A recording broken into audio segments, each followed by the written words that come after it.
Títol: Mandrágora. Autora: Laura Gallego. Editorial: Bromera. Pàgines: 172. Idioma: valencià. Quan Cornelius, el savi del rei Héctor, desapareix en estranyes circumstàncies, l'erudit Zacaries i la seva filla Míriam acudiran a Palau per tractar de descobrir-ne la causa.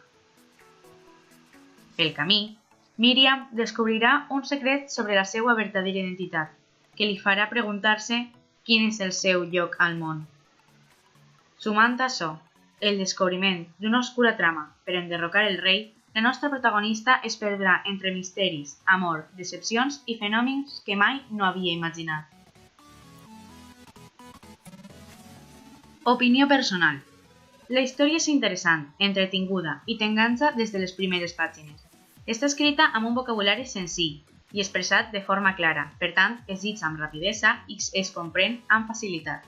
Personalment, m'ha agradat molt. Com totes les novel·les de Laura Gallego, està narrada d'una forma en la que t'internes dins del llibre i vius experiències dels personatges com si fores tu mateix. Valoració: 4 de 5 sobre 5.